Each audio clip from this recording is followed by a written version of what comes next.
Hello everyone, welcome to my channel study with Astha. आज हम बात करेंगे क्लास 10th के biology first chapter life process के बारे में, जिसमें हम न्यूट्रिशन, रिस्पायरेशन, ट्रांसपोर्टेशन और एक्सक्रीशन के बारे में डिस्कशन करेंगे। सबसे पहले हम जान लेते हैं कि न्यूट्रिशन क्या होता है। Nutrition is the process in which all the energy provider compounds provide energy to perform all the essential function in the organism. और एक लाइन है इसमें, nutrient significantly promotes organism development, health and wealth. Nutrition may be defined as the utilization of food by individuals. Food play a vital role in the life for the survival. हम जब nutrition लेते हैं वो nutrition हमारे body में जाता है तो हम अपने वर्क को कर पाते हैं, इसलिए सबसे ज़्यादा न्यूट्रिशन ज़रूरी होता है। अब हम बात कर लेते हैं न्यूट्रिशन के टाइप्स के।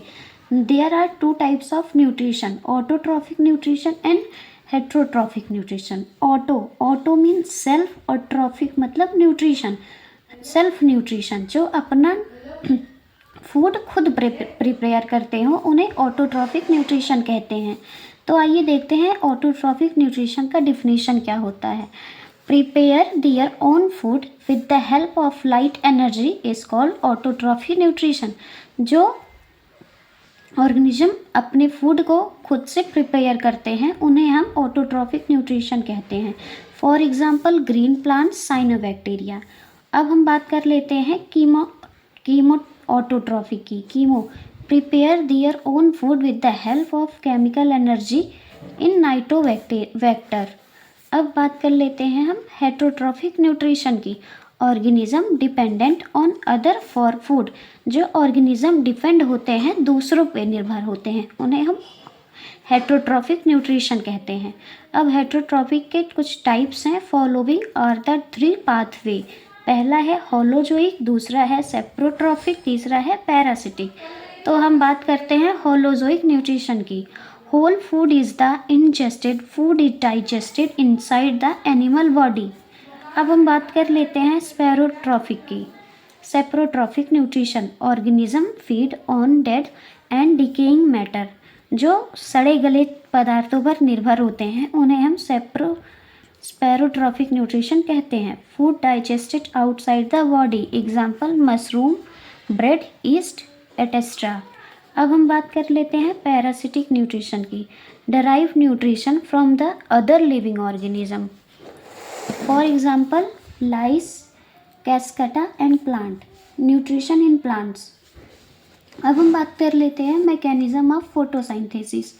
Absorption of light energy by chlorophyll, conversion of light energy to chemical energy and splitting of water molecule into hydrogen and oxygen, reducing of carbon dioxide to carbohydrate. Thank you. Photosynthesis ये इसका required है और ये इसका product है। तो आइए देखते हैं हम इसके रिक्वायर्ड और प्रोडक्ट के बारे में। CO2 it means carbon dioxide and atmosphere. Water soil via roots. Light energy sunlight. Chlorophyll inside chloroplast. अब इसके प्रोडक्ट हैं oxygen, water, food, glucose, carbohydrate. जैसे किसी एक फ्लावर को खिलने के लिए उसमें क्या चाहिए, उसको बनने के लिए CO2 चाहिए, कार्बन डाइऑक्साइड चाहिए, एटमॉस्फेयर चाहिए, वाटर चाहिए, स्वेल चाहिए, वाया रूट्स चाहिए और क्या चाहिए, लाइट चाहिए, उसको सनलाइट चाहिए और क्लोरोफिल चाहिए। क्लोरोफिल्स मीन्स जो पत्तियों को हरा करने में मदद करता है। अब हम स्टेयर्डेज। अब बात कर लेते हैं स्टेयर्डेज की इन प्लांट्स। प्लांट्स जो होते हैं वे अपने फूड को वैक्यूल यानी 90% वो स्टार्च को कवर करते हैं इन एनिमल्स ग्लाइकोजन। अब बात कर लेते हैं हम स्टोमेटा की। Stomata are tiny pores like structure present on surface of the leaves. आपने स्टोमेटा का फिगर देखा होगा। स्टोमेटा आर टीनी पोर्स, वो क्या होते हैं, टीनी पोर्स होते हैं, like present on surface of the leaves, जो लीफ के स्ट्रक्चर में प्रेजेंट होते हैं। अब क्या है role of stomata, exchange of gases, transportation. Opening and closing of stomata. ये देखिए स्ट्रक्चर आप देख सकते हैं, ये ओपनिंग का है और ये क्लोज्ड का है। ओपनिंग, अब ये बाहर वाली लेयर देख सकते हैं, इसको हम कहते हैं गार्ड सेल। फिर इसके बाद एक बाहर वाली इनर सेल है, उसको हम कहते हैं स्टोमेटापोर। इनर सेल को कहते हैं क्लोरोप्लास्ट, क्लोज स्टोमेटापोर, और ये है open स्टोमेटापोर। Opening of stomata depends entrance और एग्जिट ऑफ H2O। जो ओपन स्टोमेटा होते हैं वो डिपेंड होते हैं एग्जिट ऑफ H2O के। अब बात कर लेते हैं फोटोसिंथेसिस इन डिजर्ट प्लांट्स, जिसमें नाइट स्टोमेटा ओपन, जो रात को स्टोमेटा ओपन होते हैं उसको CO2 enters, water absorbed by roots, formation of intermediate malic acid. अब हम दिन की बात कर लेते हैं, जो दिन में स्टोमेटा क्लोज्ड होते हैं। Absorption of light energy, converting of malic acid into glucose, final product. Nutrition in amoeba. अब हम अमाइबा की बात कर लेते हैं। Pseudopodia, extraction of cell membrane, capture food, उसके बाद taking in food vacuole, digestion of food in food vacuole, diffusion of simply substance in cytoplasm. Undigested food move to surface of cell and is thrown out. Nutrition in paramecium.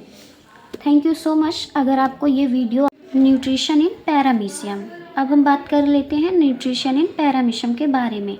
इसका क्या होता है? Fixed shape and contain many hair like structure cilia on its surface.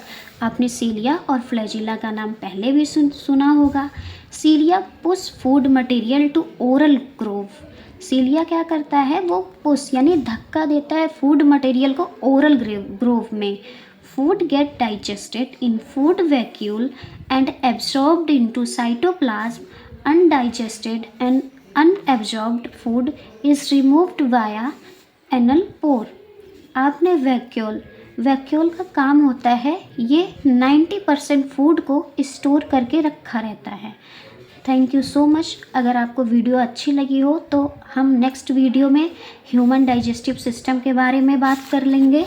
उसके बाद respiration के बारे में बात कर लेंगे, aerobic, anaerobic, inhalation, exhalation, air passage during breathing, respiration it's type. तो थैंक यू सो मच।